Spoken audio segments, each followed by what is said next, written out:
Berdasarkan data BNPB, bencana tanah longsor adalah bencana yang kerap kali menimbulkan korban jiwa dalam jumlah besar. Bencana ini tak hanya rawan terjadi di kawasan tambang, namun juga di wilayah permukiman warga. Lantas sejauh mana tragedi ini bisa menjadi cermin demi perbaikan mitigasi bencana di Indonesia yang kaya akan sumber daya alam namun rentan dengan bencana?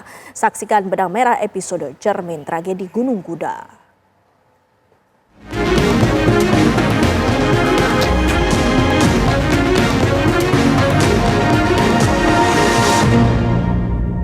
Longsor. Itu tanah longsor menjadi kalau kita bilang pembunuh nomor 1 di Indonesia.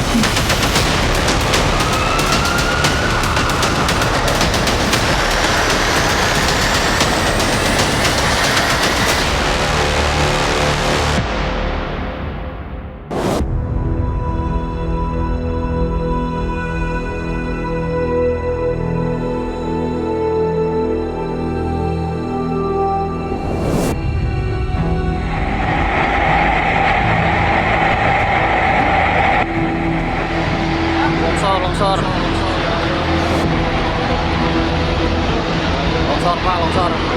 Mereka kaurung sama mobil. Innalillahi. Nengok ke belakang, longsoran itu udah dekat, saya lari.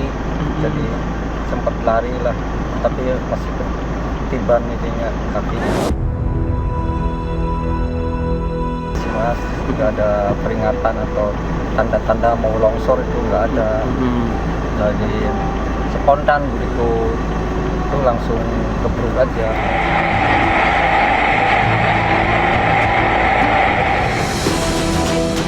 Setelah lereng itu dibuat pun, pada saat lereng itu aman pada saat dibuat, pelaku tambang harus melakukan monitoring secara terus-menerus. Dan pemeliharaan tambang, pemeliharaan lereng juga harus dilakukan. Nah, monitoring bisa dilakukan dengan beberapa metode ya. Yang simpel saja dengan menggunakan alat-alat slope monitoring misalnya. Kemudian juga kalau untuk pemeliharaan bisa dilakukan dengan kalau lereng itu sudah tidak lagi dikerjakan, maka proses reklamasi seperti penumbuhan kembali tanaman-tanaman yang mencegah longsor dan erosi itu bisa dilakukan. Sebelum terjadinya longsor, Dinas Energi dan Sumber Daya Mineral Provinsi Jawa Barat telah memberi peringatan berkali-kali, bahkan digaris polisi karena adanya kesalahan dalam metode penambangan. Sudah pernah diingatkan berkali-kali. Ya, diingatkan berkali-kali, bahkan di polis lain oleh Kapolres Cirebon. Tapi lagi-lagi. Itu di polis lain gara-gara apa, Pak? Longsor itu. Ya ini kejadian seperti ini, metode penambangan yang salah. Kami menetapkan 2 orang tersangka. Tersangka AK mengetahui adanya surat larangan pelaksanaan kegiatan usaha pertambangan tanpa persetujuan RKAB yang ditujukan kepada pemegang IUP dan mengetahui adanya surat larangan dari kantor cabang Dinas SDM 7 Cirebon untuk pelaksanaan kegiatan usaha pertambangan tanpa persetujuan RKAB tanggal 8 Januari 2025. Tetapi yang bersangkutan tidak mengindahkannya. Ini tambang ini kan itu galian C. Galian C itu sejak tahun 2022 Perpres 55 tahun 2022 itu mendelegasikan kewenangan kepada provinsi.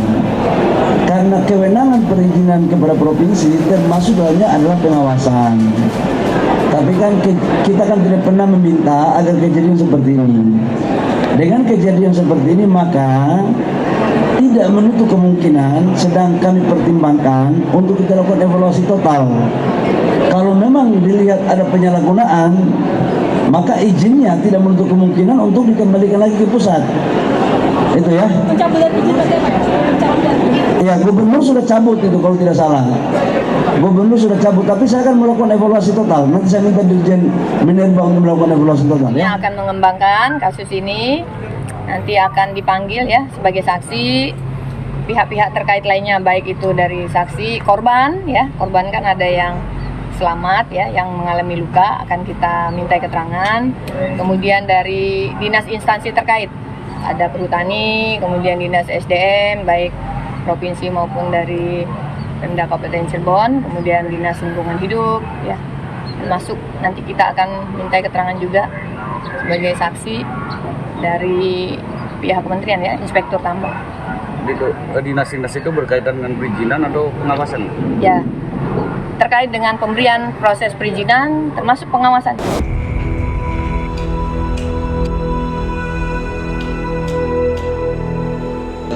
Laporan orang hilang dalam tragedi longsornya tambang batu. Yang hilang itu bapak saya, Bu. Atas nama Nur Rahman.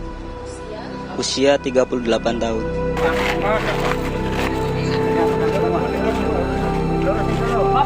Ada longsor yang cukup tinggi, menimbun kemudian pekerja yang mencari penghidupan di wilayah itu. Tapi kita akan lihat dari sisi aspek bencananya. Karena ini sebenarnya atau aspek keselamatan kerjanya, karena ini bukan bencana kategorinya, meskipun sekali lagi pemerintah daerah itu menetapkan status tanggap darurat bencana, karena ini lebih masuk kepada keselamatan kerja. Kalau kita lihat secara global, lebih nasional di Indonesia, memang kita mencatat, BNPB mencatat hampir tiap tahun selalu pasti ada kejadian longsor akibat aktivitas pertambangan, baik itu pertambangan legal yang dikelola oleh masyarakat maupun pertambangan ilegal yang kita biasa sebut pertambangan tradisional.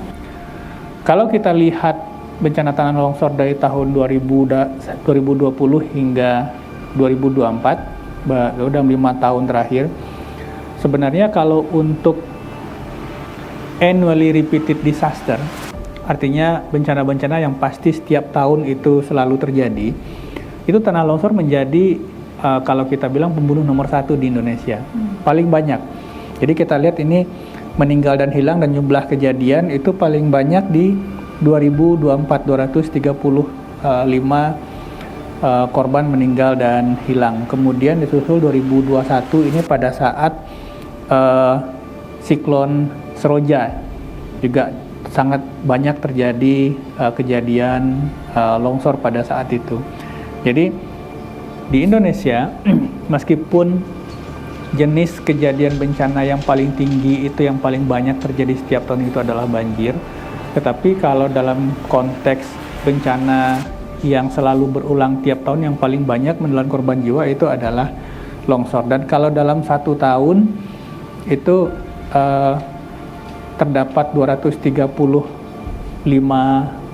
korban, artinya hampir pada setiap hari kerja minus Jumat, minus Sabtu Minggu itu pasti ada korban longsor kalau kita rata-rata secara umum ya. Provinsi dan kabupaten kota yang kita catat paling banyak berkontribusi pada kejadian longsor di Indonesia, pertama itu adalah Jawa Barat, dan 5 kabupaten kota yang memiliki jumlah kejadian bencana longsor paling tinggi. Ini 5 kabupaten kota ini semuanya di Jawa Barat. Ini adalah daerah lokasi longsor di Gunung Kuda hari Jumat lalu. Longsor. Itu tanah longsor menjadi kalau kita bilang pembunuh nomor 1 di Indonesia.